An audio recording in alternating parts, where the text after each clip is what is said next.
Hello and welcome to this episode of The Unnoticed Entrepreneur with Chelly Phillips, who's joining us just south of Atlanta, Georgia. Chelly, welcome to the show. Thanks so much for having me. I'm looking forward to having a great conversation today. You and me both. And now you're an author and a former journalist, and you and I are going to talk about how entrepreneurs can help to engage their staff to help build the brand as well, I think. Is that right? Yeah, that's true. I said, it's important for the entrepreneur themselves to have their strong personal brand because it impacts the recognition and the ability for people to connect with their product or their service. But it's even more important for them to be able to engage their employees into that process as well, because we all know that each person that's working or involved there has their own set of friend groups.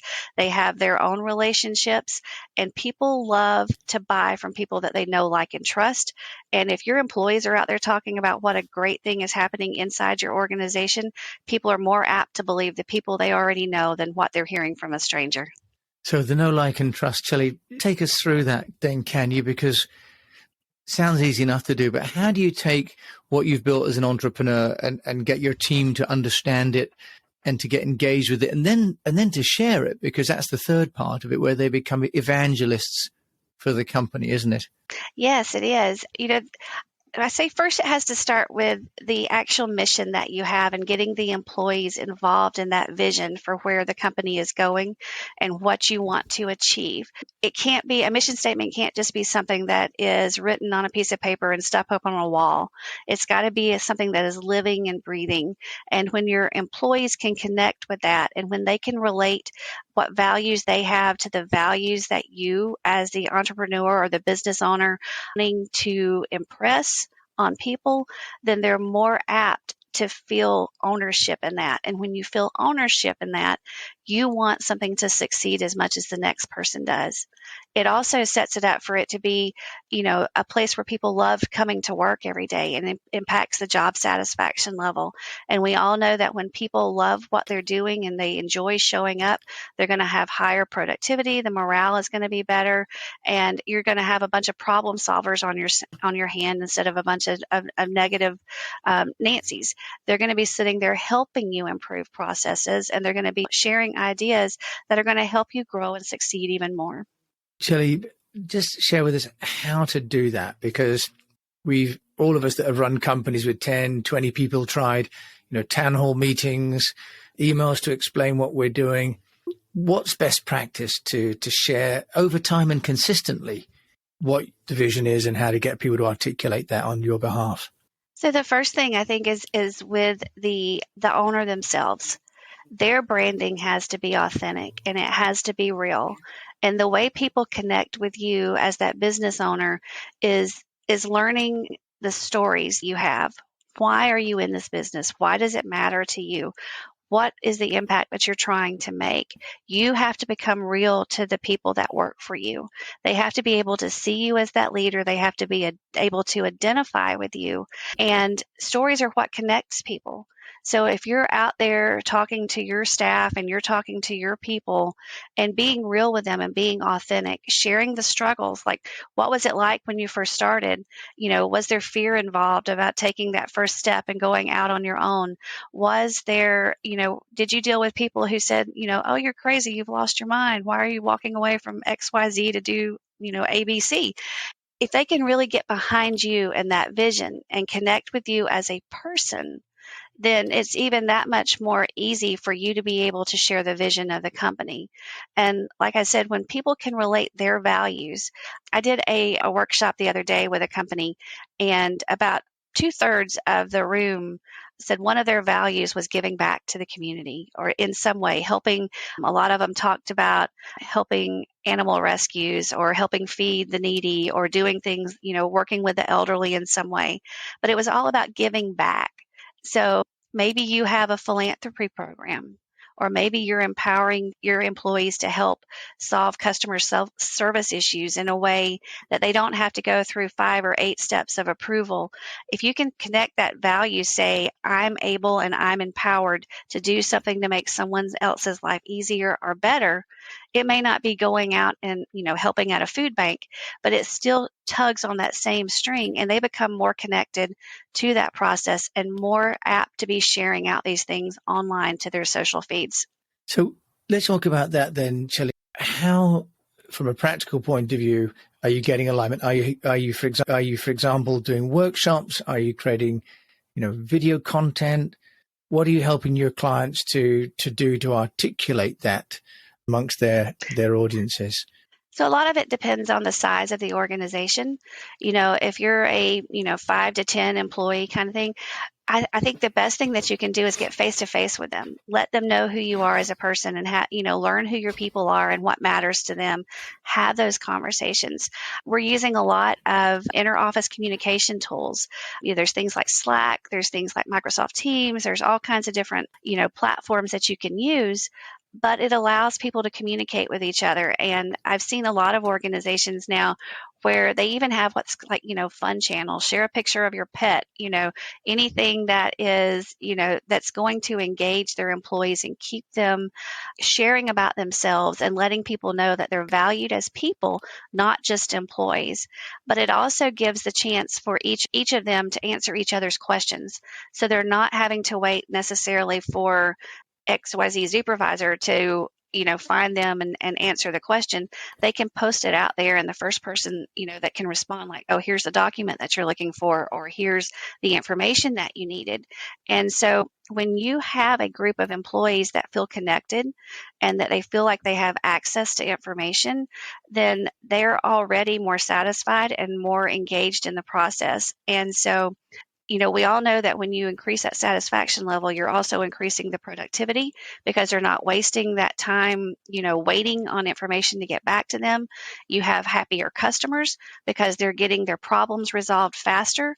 And that employee is also happier because they feel empowered to do these things and actually help with the success of the organization. Shelley, can I change tune a little bit and talk about getting around an event like Ukraine, for example?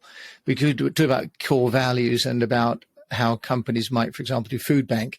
We're seeing a lot of companies, big and small, getting involved in various Russia-Ukraine activities. What are you seeing now amongst your clients and companies in America around sort of the values around something like this and making statements around big events that are happening in society and politics?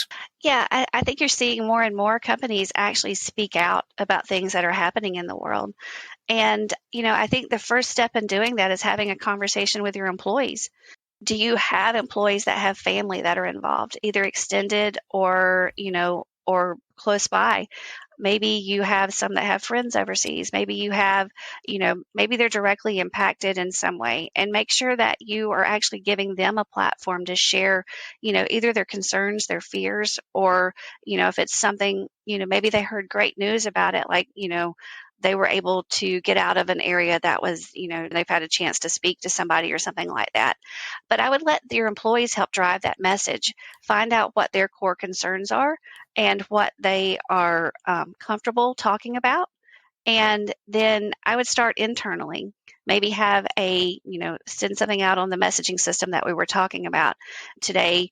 We're going to all have a chain where I'd like for you to post your thoughts on what's happening and how is it affecting your daily life? How is it affecting your family? What are the questions that you have about it? Sometimes just being that source of information, because you hear so many different things online and on the news and on social media, that kind of thing. Sometimes they just need, is this what's actually happening? Is this, and they also want to know how it's going to impact the business. Do we have to worry about whether we might shut down because of this? Or is it going to cause layoffs? Or is it going to cause a downward trend in sales, which means we may not get raises this year?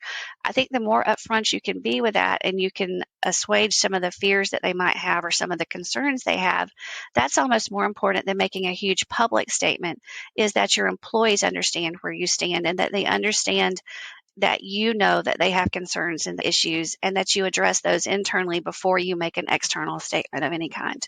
Shelley, that's really good advice, because there's a lot of insecurity, isn't there? And what you're advocating there is the listening as well to the to your team as well as just sort of making a public show, aren't you, I think? Yeah, I call Hey, it active listening. sorry, there's a bit of a dropout in the signal there. So go ahead, talk about active listening and its role in marketing your brand. So active listening is where you're not listening with the intent of answering the question. You're actually listening for the whole bit of information that comes through there. What are the concerns? What are they actually asking for? Because so many times we'll start listening to somebody and our brain jumps ahead to, oh, this is the answer that they want. And you miss a key piece of what they're trying to tell you or what they want to discuss, because in your mind, you've already formulated, oh, this is what they want to know, when in reality, it's something else entirely that they're trying to get to. But because you tuned out already formulating your answer, you missed out on the key that they were trying to give you.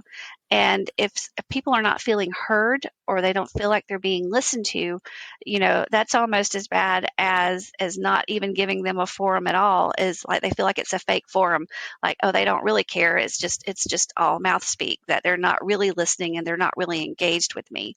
So we work with clients a lot on like having these listening sessions sometimes, especially during evaluation time. It's a time that you can really, people come in, they're nervous about an evaluation. And so sometimes the best thing you can do is just be quiet and listen. Give them a floor to share, what are their aspirations, what are their goals, what are the things that they see as positive this year. And so that in turn plays into that job satisfaction and that employee engagement that you have as well. Now, you are obviously a great listener, but you also learned that skill as a journalist, didn't you, Shelley? Do you want to share with us what you learned as a journalist and how companies then should engage the media and a journalist with their story as well? Slight change of tack there from internal, but share with us what would be some of the key learnings for people from a journalist. Yeah, that's one of the best ways that you can build your brand when you're getting started, especially start with local media and reach out to them and share your stories with them. I was a journalist for several years before I moved into corporate public relations. And, the thing I loved was everybody's story is different. And so when you sit there and you start listening to how they decided to make the choices that they made, what was the thought process that went into it? What was their background that led them to, this is the ultimate thing that I'm going to do in life, and letting them tell that story, you have that connection with them because people want to connect with other people. And so when you tell that story and you're not afraid of getting a little bit personal, that is what makes people connect with you. And so, if you're a business owner and you're wanting to grow your recognition in the community and then, eventually statewide or worldwide, start with your local media, invite them to have a coffee, sit down and learn the story of you and why your organization was created. Talk about the backstory. Give them a chance to really learn who you are. Be personal, be authentic. There's nothing more real than sharing some of the hardships along the way. People relate to someone that faces adversity and overcomes that. And almost every business owner that I know, whether it was from startup or whether it's in the initial building phase and even into expansion, there's always things that crop up that you weren't expecting along the way. And if you can share that, how you overcame those or the lessons learned that someone else can benefit from, you're not going to have a problem getting these stories ran. And then that just gives you more things that you can share out. You can share featured content out. You can even highlight your employees. Here's why we've hired who we've hired, because they are XYZ, great at something, and, share how you are building that organization, even from the hiring blocks going forward. So, Shelley, there's always a central dilemma, it seems, for companies when they're building a brand. One is that they recognize that they've got, if you like, the founder's story, but then they also want to be seen as a corporate brand, and that big companies actually buy from other big companies, not from people. What's your view on how to reconcile that problem for companies as they grow the view to be a bigger brand, a corporate brand, and then maybe lose some of the personality? I think that's a mistake a lot of companies make, is losing the personality. I think personality is what sets you apart. But I think there's ways that you can collaborate, especially from business to business, as far as growing your brand. If you have a great relationship with another company, joint post, share what each other's doing. That way your people are seeing you in their market and people are seeing them in your market. And so, you can help each other grow. There's nothing to say that, like I tell my clients all the time, there's a lot of success to go around. It's not so much a competition that you have to beat someone, else out of the gate.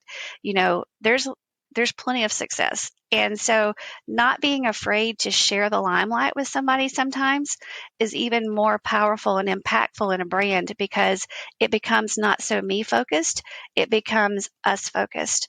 And when people see you as someone who is going to bring people together, share that spotlight, shine lights on things that are great inside the industry, then you become that you're positioning yourself as the person to go to for either connections or information. And you also become very reliable because people trust you when you share stuff about other people. It's not just me, me, me, me, me all the time. It's very authentic in a way that you can create a community of sorts with not only the other business owners and the industry, but also with the people that are following you, and even the media that might be following you in different contexts, because there's a lot of industry publications, there's a lot of other things like that you can get in front of. And whether it's speaking at a conference or a seminar, and you recognize other people and talk about the good things that are happening not only inside your organization but externally as well, then it does nothing but actually add to your value as that entrepreneur. Shelley, I love this idea of, sharing the limelight with others and inviting them into the spotlight. That's a really wonderful way of expressing that. Thank you. And I haven't heard articulated like that before. So that's really, really nice. Changing again slightly, you are an entrepreneur. You've run businesses. You've run a half marathon, as you told us. Fantastic. And very speedily too, all uphill in Atlanta. How have you been getting noticed and building your own brand? So I try to practice what I preach. So, one of the things that I tell people is consistency is key when you're building your brand. So if you follow me, you're going to see that I blog pretty consistently. I'm sharing out information. I share out content from others, just like with this podcast that we're talking today. I'll be sharing this content out once you release it to the public so that my audience gets to see it, which exposes them to you. And, maybe they get a takeaway from some other show that you have that actually helps them succeed even more. So I try to practice what I preach, and it's about being authentic. It's about being real, showing the behind the scenes sometimes. It's about showing up and responding. If people reach out and have comments and they're posting on things, I do that. I make myself available to speak at seminars and I'm doing workshops. And I think it's just about being real and having that follow through too. One of the things, some of the mistakes that I see in people making branding is they forget that consistency part. They think it's, okay, I have to do it when I first get started and I'm going to make this big splash and then everything will just continue on its own. Well, that's not the case. There's so much noise out there online and in the world that you really do have to be that consistent face, that consistent message that's showing up there. And you also have to be real. People can spot a fake in a heartbeat. And, if you're not being real and you're not showing, what's really happening inside your organization, or you're not handling the people that are on your social feeds in a way that's respectful and that is engaging and that kind of thing, people are going to notice. And so that's my big takeaway. Show your personality, engage with your tribe that's following you and learning about you, and be consistent. And eventually it's going to take root and it's going to show up, and people are going to start just knowing, hey, if I want to know about branding or I want to know about building an engaged workforce, I'm going to come to Chelly. If I want to know all the latest things that are making entrepreneurs successful, I'm going to find Jim. And so it's just a matter of just showing up and just being that face and being consistent in it. Chelly, thank you for being consistent with me today and all the fantastic ideas and values and insights you've been sharing. And if people want to find you directly, obviously I'll put your details in the show notes, but just a quick call out, where can they come and find you? So if you want the books, the easiest place to grab them is from Amazon or any kind of, like site like that. LinkedIn, you'll find my blogging every twice a week, personal branding and corporate culture. And then, of course, I'm on Instagram and Facebook and all that as well. So I would love to engage with you and have a conversation with you online. And if you want to find Chellie, that's Chellie, and then Phillips, Phillips. Of course, I'll put her contact details in the show notes. Chellie Phillips joining me just south of Atlanta, Georgia. Thank you so much for sharing the mic with me today. I've had a great time having a conversation with you today, and wish you much success going forward. Thank you so much.